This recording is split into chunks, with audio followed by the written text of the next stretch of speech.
So this is where it really gets like a bad chicken and egg situation where all the histamine is stimulating the estrogen and then all the estrogen is stimulating the histamine. So what can we do? Well, we first need to work on establishing the root causes of why your histamine is high in the first place. There are many reasons. If you go to episode 2, you'll hear an episode all about the major reasons people can have high histamine that I see in my clinical practice. The common reasons are gut issues, including SIBO. So, the thing with SIBO is that not only does it release histamine, it also reduces the absorption of methyl donor nutrients, including vitamin B12 and folate.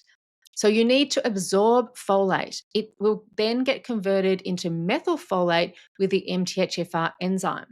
And along with methyl B12, these are methyl donor nutrients. They help the body make SAMe. And remember, you need SAMe for COMT and HNMT to break down estrogen and to break down histamine. So if you've got SIBO, it's increasing your histamine, which is not good. And then you have a reduction in the nutrients you need for methylation. So this is something that we commonly see all the time. Another thing that can happen with women is that you can have an increase in an enzyme in the gut called the beta-glucuronidase enzyme. So the gut microbiome actually produces certain bacteria that release this enzyme called the beta-glucuronidase enzyme. And some women have too much of that bacteria and therefore too much beta glucuronidase enzyme. And what that enzyme does, it takes estrogen that's been packaged up and bound in the liver, which the liver is meant to do, and it deconjugates it, which means it breaks it. Thereby, you have more estrogen.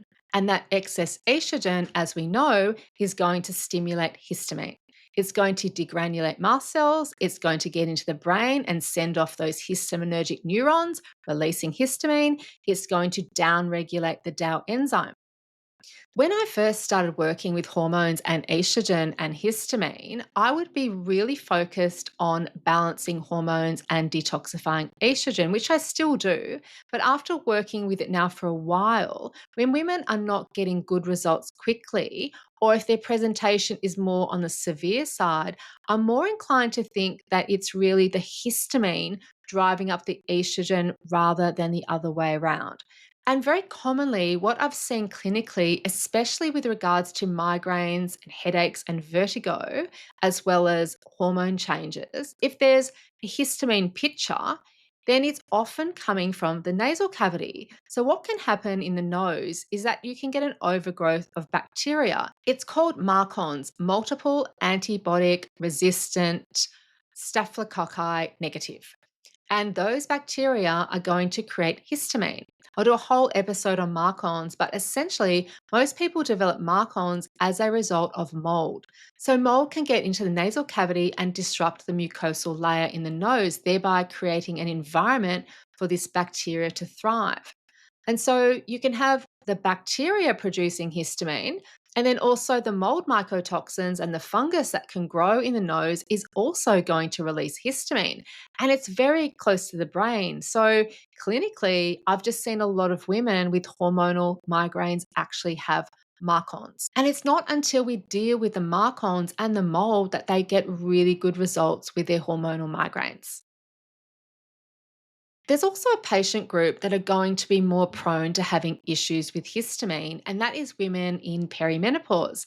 So these women might not have had any histamine symptoms before, no causes of high histamine, and it's simply the hormonal changes that are causing this buildup of histamine in the body.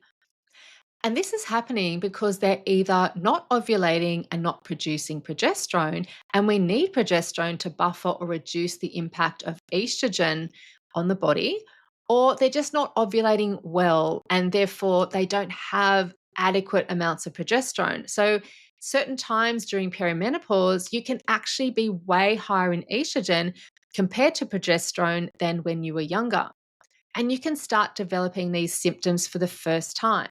I would always urge you to go and check all the root causes of high histamine because maybe you had it niggling there in the background, but you didn't actually realize it was such a problem or you kind of ignored it. But now in perimenopause, it's rearing its ugly head, and this is really common.